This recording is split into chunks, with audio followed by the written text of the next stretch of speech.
Ayan mga karekontek, mayroon tayong bisita na rice cooker, standard rice cooker na nagmamadaling magluto. Ang gusto niya ay laging nakakook. As you can see sa ating pag-check up, pagkasaksak ko pa lang nakakook na agad. Ano ba yan? Nagmamadali. Hindi pa nga natin nadidiinan yung switch para sa cook. Nakailaw na agad yung cook niya, oh. Ano ba na? Sus ko po, may problema ito. So ito yung kabuuan ng itsura ng rice cooker na ito. Pagmasdan nyo naman, standard rice cooker. Napakagandang modelo ito o napakagandang klase ito. Ayusin natin mga guys. Ayan ang mga nakita natin problema dahil nag-overheat daw ito ay nagkaroon ng lumobo na nga yung connector niya, oh, sa sobrang init. Kasi nga hindi na siya nagwa-warm. Nakahit na lang siya lagi. Pati yung dulo ng power plug niya, oh, naluto na rin. So kailangan natin na palitan ng mga ito. I-request natin yung customer para sa safety niya. So ito na, umpisa na natin. Wala nang paligoy-ligoy pa. Dapat dito pag diniinan mo yung switch na yan ay saka pa lang iilaw yung cook. Yun ang dapat na makita natin. So ang nangyari dito ay pagsaksak niya pa lang ng plug niya ay nakakook na agad. So tignan natin yung continuity ng connector na ito, yung switch, kung bakit ba naka-continuity agad. Ito ang unang-una natin suspect sa ngayon. What? Kaya kalasin ko muna mga karekontek, mga newbie, ang switch na ito, kung bakit ba mayroon agad continuity kahit hindi mo diinan ay naka-switch pa rin. Bakit kaya? Yan ang sama-sama nating alamin mga karekontek at mga newbie. Subaybayan ninyo. At ito, nabaklas ko na. Ito na yung switch. Ayoko kasing bawat tornilyo ay ipakita na binabaklas natin. Direct to the point tayo. Ito dapat pagka natuunan na ganon, dapat ay hindi yan tutunog. Sa ngayon, dahil magkadikit yung contact point ng dalawa, ay maririnig natin na may continuity. Pero pag binuka mo na ganyan, what? Dapat magsi-switch off. Yun, ganyan, oh. Diba? So wala namang problema dito. Okay naman siya. Baka meron ibang parts pa ng rice cooker na ito na nagdahilan kung bakit nagsi-switch on na agad siya. Ibalik ko muna ito. Total wala naman palang problema dito sa kanyang switch. Ang sunod natin na suspect naman ay yung thermostat. I-check up natin mamaya. Saglit lang mga guys at ating muna ibabalik yung ating switch para dito sa cook. Wala tayong nakita na problema dito. Nagsi-switch off naman pag ibinubo ka at nagsi-switch on naman pagka nagdidikit yung dalawa.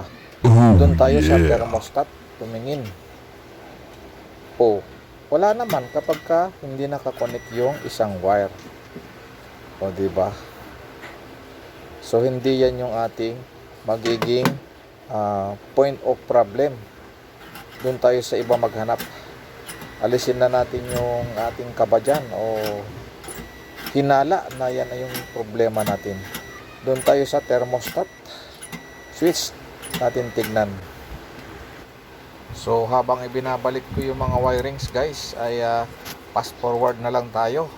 Hindi naman kayo malilito dyan mga guys, mga newbie. Pag nagbaklas kayo ng wiring, kung sino yung magkakasama, lagyan nyo muna ng tape na katulad ng ginagawa ni Recontech.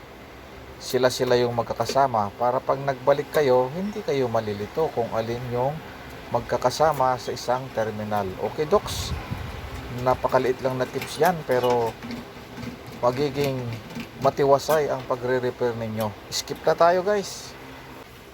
Eto, thermostat. Baka palagi naman naka-on ito. Ating titignan kung ano ang status niya. Kaya siguro nag-overheat ito kasi laging nakakook.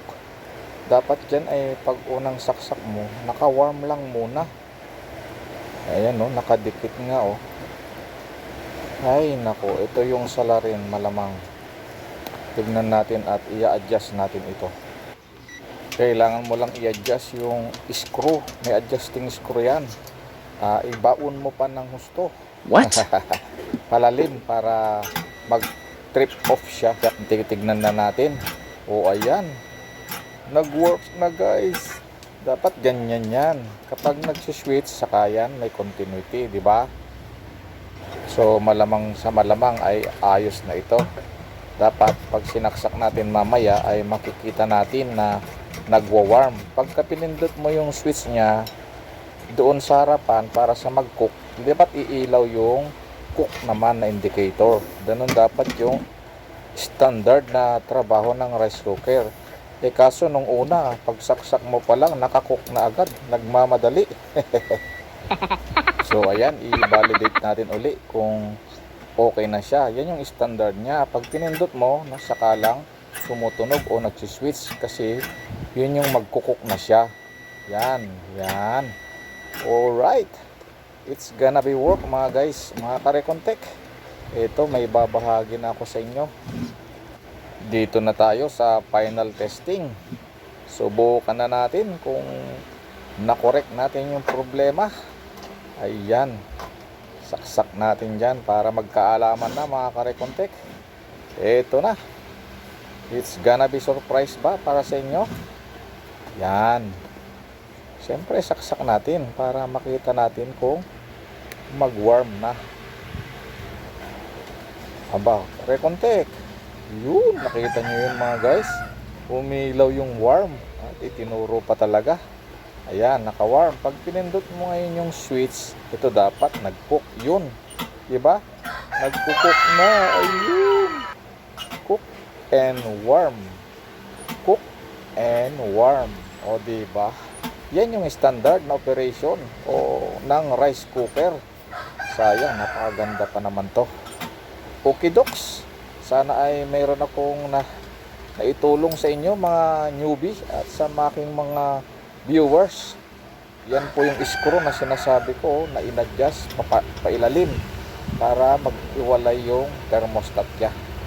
Okay, kung may natutunan kayo dito ay sana wag kayong mahiyang mag-subscribe sa Recontek channel para kayo man din ay matuto sa paggawa ng rice cooker.